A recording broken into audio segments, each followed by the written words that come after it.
தரணி Tamil audio நாவல்ஸுக்கு உங்களை அன்புடன் வரவேற்கும் நான் உங்கள் தரணி. வஞ்சி மாநகரம். நான் பார்த்தசாரதி அவர்கள் எழுதிய ஒரு வரலாற்று நாவல். பகுதி 11. அமைச்சரின் சிந்தனைகள். இரவோடு இரவாக கடலுக்குள் சென்ற குமரன் நம்பியுடன் உடன் துணை சென்றவர்களும் திரும்பவில்லை என்பதோடு கொள்ளைக்காரர்களின் மரக்கலங்கள் கொடுங்கலூரை நெருங்கிவிட்டன என்பதும் அமைச்சர் அழும்பில்வேலின் கவனத்துக்கு கொண்டு வரப்பட்டன.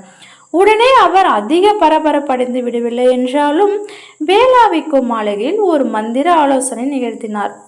குமரன் நம்பியும் அவனுடைய கொடுங்கலூர் படைக்கோட்டத்து வீரர்களும் கொள்ளைக்காரர் முற்றுகையிட முறியடிக்க தவறினால் அடுத்து என்ன ஏற்பாடு செய்வதென்று இப்போது நாம் சிந்திக்க வேண்டும் என்று அமைச்சர் கூறிய போது, சேர நாட்டு அரசவையோடு பெருந்தொடர்புடைய வஞ்சி மாநகரத்து மூதறிஞர் சிலர் குமரன் நம்பியின் குறைந்த ஆற்றலையும் இளம் பருவத்தையும் குறைவாக மதிப்பிட்டு கருத்து தெரிவித்தார்கள்.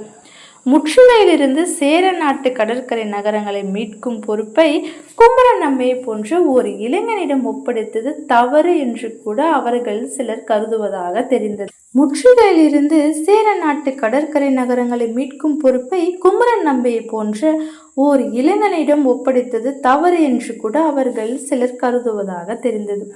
பெரும் வீரரும் பெரும் படை தலைவரும் மன்னரோடு வடதிசை படையெடுப்பிற்கு சென்றிருக்கிறார்கள். இந்நிலையில் குமரன் நம்பியை தவிர வேறு எவரும் இல்லை. நீங்கள் நினைப்பது போல் எல்லா காரியங்களையும் வயது முதிர்ந்தவர்களே நிறைவேற்றி தருவார்கள் என்று எதிர்பார்க்கவும் முடியாது. சில காரியங்களை வயது முதிர்ந்தவர்களை விட இளைஞர்கள் ஆர்வத்தோடு நிறைவேற்றி தர முடியும். இது அப்படிப்பட்ட காரியமோ இல்லையோ, நான் இதை அப்படிப்பட்ட காரியமாக ஆக்கியே குமரன் நம்பியை அனுப்பி வைத்திருக்கிறேன் என்றார் அழும்பில்வேல். மந்திர ஆலோசனையில் கலந்து கொண்டிருந்த மற்றவர்களுக்கு இது பிடிக்கவில்லை, புரியவும் இல்லை. ஆனால் வேளாவிக்கோ மாளிகை எல்லையில் இருந்து கொண்டு அழும்பில்வேலை எதிர்த்து பேசவும் அவர்கள் அஞ்சினார்கள். அழும்பில்வேலோ முற்றுகை நீக்குவதற்கு குமரன் நம்பியை விட வேறு தகுதியான ஆள் இல்லை என்றே வாதித்தார். தலைநகர பாதுகாப்பிற்கென்று இருந்த சில வீரர்களும் கொடுங்கலூருக்கு அனுப்ப பெற்றனர். வேளாவிக்கோ மாளிகை என்ற அரசு தந்திர கட்டிடம் இதற்கு முன் இவ்வளவு பரபரப்பை அடைந்ததே கிடையாது. அந்த மாளிகையின் தூண்கள் கட்டிடத்தை மட்டும் தாங்கி நிற்பதில்லை, மாபெரும் அரசு தந்திர நிகழ்ச்சிகளையும் அதிராமல் தாங்கி நின்றிருக்கிறது. சேர நாட்டின் பெரிய பெரிய அரசியல் முடிவுகள் எல்லாம் அந்த அரசு தந்திர மாளிகையில் தான் தீர்மானிக்கப்பட்டிருக்கின்றன. அழும்பில்வேல் வஞ்சி மாநகரத்தின் முதியவர்களோடும் மந்திர ஆலோசனை முடித்து அவர்களையெல்லாம் விடை கொடுத்து அனுப்பிவிட்டாலும் தமக்குள் தவிர்க்க முடியாத சிந்தனையில் ஆழ்ந்தார். இந்த பொறுப்பை கொடுங்கலூர் படைக்கோட்டத்து தலைவனான குமரன் நம்பி எந்த அளவு நிறைவேற்றியிருக்கிறான் அல்லது நிறைவேற்றவில்லை என்பதை அவரால் இன்னும் கணித்தறிய முடியாமல் இருந்தது.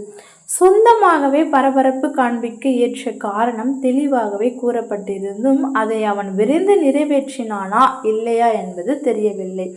மகோதக்கரையில் கொடுங்கலூரிலிருந்தும் முசிறியிலிருந்தும் ஒவ்வொரு வினாடியும் செய்திகளை எதிர்பார்த்த வண்ணம் விழித்திருந்தார் அழும்பில்வேல். வலியனும் பூழியனும் அவருக்கு துருதுணையாக உடன் இருந்தார் என்றாலாவது சிறிது ஆறுதலாயிருக்கும்.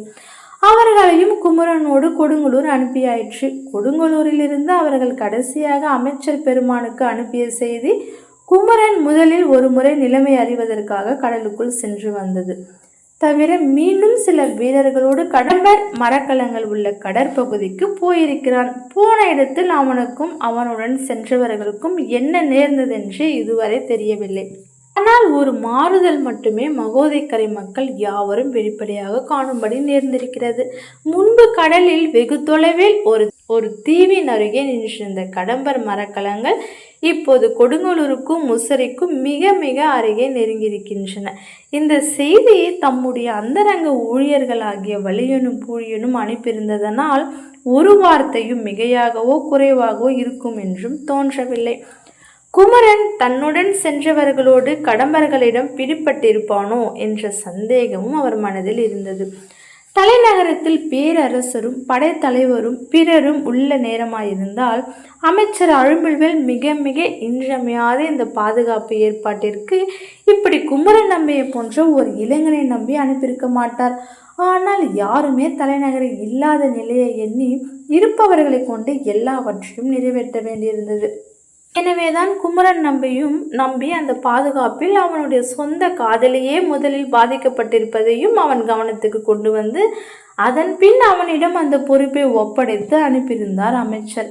பொது காரியமாக உள்ள ஒன்றை ஆற்ற வேண்டியவனிடம் அதை அவனுடைய சொந்த காரியமாகவும் மாற்றி ஒப்படைக்கும் போது அதற்கு இரட்டை பொறுப்பு வந்துவிடுகிறது.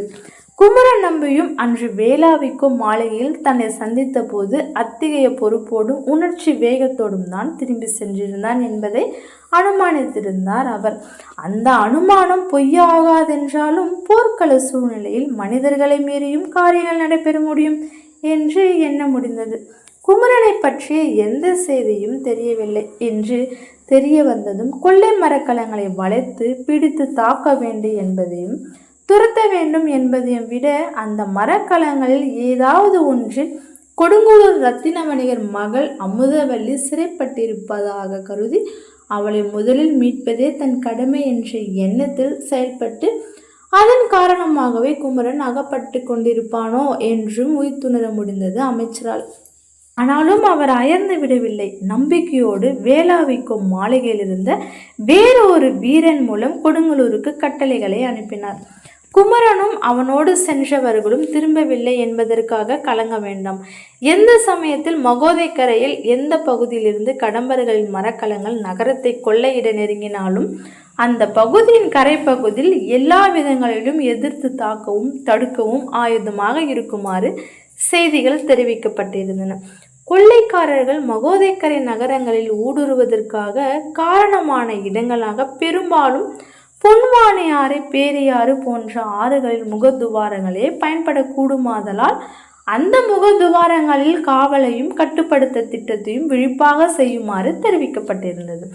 இவ்வளவு ஏற்பாடுகளையும் செய்திருந்தும் வேளாவிக்கும் மாளிகையில் இருந்த அமைச்சர் அழுமல்வேலுக்கு மனம் என்னமோ நிம்மதி அடையவில்லை. உள்ளம் ஒரு வினாடி கூட விடுபடாத சிந்தனையில் மூழ்கியிருந்தது. கொடுங்கலூருக்கு உடன் சென்ற பூழியனும் வலியனும் அங்கே படைக்கோட்டத்தில் இருப்பதால் சமயோசித்தமாக ஏதாவது செய்து அவர்கள் நகரத்தை காப்பாற்றுவார்கள் என்ற நம்பிக்கையும் இருந்தது. நல்ல வேளையாக எல்லா நிலையிலும் எல்லா சமயங்களிலும் குமரன் நம்பியோடு உடன் செல்வதே தங்கள் கடமை என்று எண்ணி அந்த இருவரும் கடம்பர் மரக்கலங்கள் இருந்த கடற்பகுதிக்கு சென்று அகப்பட்டு கொண்டு விடவில்லை என்பது அமைச்சருக்கு நம்பிக்கை அளித்தது. அவர்களும் கடற்பகுதிக்கு சென்று குமரனை போல் திரும்பாமல் இருந்தால் தமக்கு செய்தி தெரியவும் தாம் செய்திகளை தெரிவிக்கவும் கொடுங்கலூர் படைக்கூட்டத்தில் நம்பிக்கை வாய்ந்த மனிதர்களே இல்லாமல் போயிருப்பார்கள் என்பதை அமைச்சரும் உணர்ந்துதான் இருந்தார். அமைச்சர் இவ்வாறு சிந்தித்து கொண்டிருந்த வேளையில் கடம்பர் மரக்கலங்களில் இருந்த குமரனும் அவனுடன் சென்றவர்களும் என்ன ஆனார்கள் என்பதை இனிமேல் கவனிக்க. இந்த கதை உங்களுக்கு பிடிச்சிருந்தா லைக் பண்ணுங்க, ஷேர் பண்ணுங்க, கமெண்ட் பண்ணுங்க, மறக்காம நம்ம சேனலை சப்ஸ்கிரைப் பண்ணுங்க. மீண்டும் பகுதி 12 பார்க்கலாம். நன்றி.